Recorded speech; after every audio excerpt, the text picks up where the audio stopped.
আসসালামু আলাইকুম প্রিয় দর্শক, চলে আসলাম নতুন আরও একটি রেসিপি নিয়ে। আজ আমি আপনাদের করে দেখাবো চাপা শুটকি বড়ার রেসিপি। এই বড়াটা অনেকের কাছেই পছন্দনীয়, কিন্তু বাটাবাটি ঝামেলার জন্য এই বড়াটা বানিয়ে খেতে চান না। বাটাবাটি ঝামেলা ছাড়াই কিভাবে এই চাপা শুটকির বড়াটা বানিয়ে নিতে হয় সেটাই আজকে আমি আপনাদের দেখাবো। চলুন তাহলে দেখে নিই আজকে চাপা শুটকি বড়ার সহজ রেসিপি। চাপা শুটকি বড়া বানানোর জন্য আমি এখানে দিয়ে দিচ্ছি শুকনা মরিচ।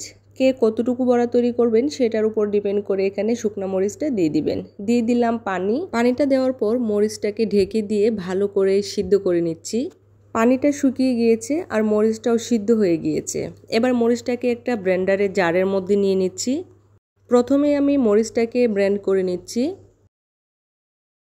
এবার দিয়ে দিচ্ছি 6 থেকে 7টি মিডিয়াম সাইজের দেশি পেঁয়াজ। পেঁয়াজটা ব্লেন্ড করার পর এবার দিয়ে দিলাম 2টা দেশি রসুনটাও আমি ব্লেন্ড করে নিয়েছি। এবার সবশেষে দিয়ে দিচ্ছি স্বাদমতো লবণ আর চাপা শুটকি। আমি এখানে বড় সাইজের 5টি বাঁশপাতা চাপা শুটকি ব্যবহার করছি।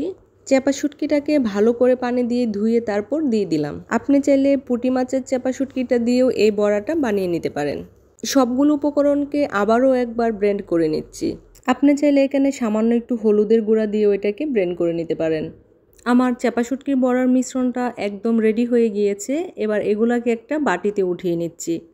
আমি এখানে লাউ পাতা নিয়েছি। লাউ পাতাগুলোকে পানি দিয়ে ভালো করে ধুয়ে পানিটা ঝরিয়ে নিয়েছিলাম। এবার দিয়ে দিচ্ছি চাপা শুটকির সেই মিশ্রণটা, যেটাকে আমি ব্লেন্ড করে রেখেছি।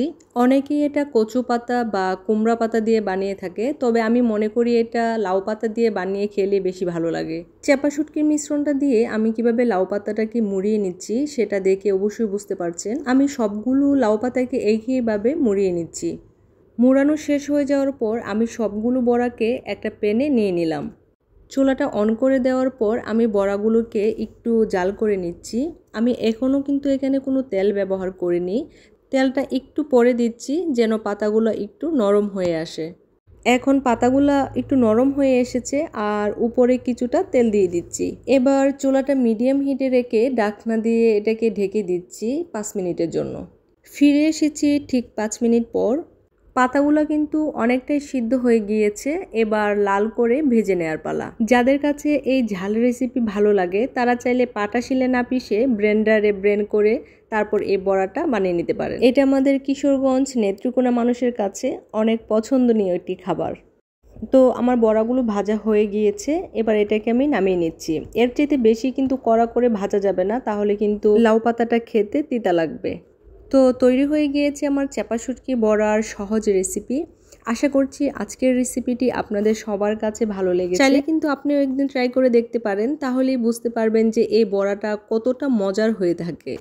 তো সবাই ভালো থাকবেন, সুস্থ থাকবেন। দেখা হবে ইনশাআল্লাহ নতুন কোনো রেসিপি নিয়ে। আল্লাহ হাফেজ।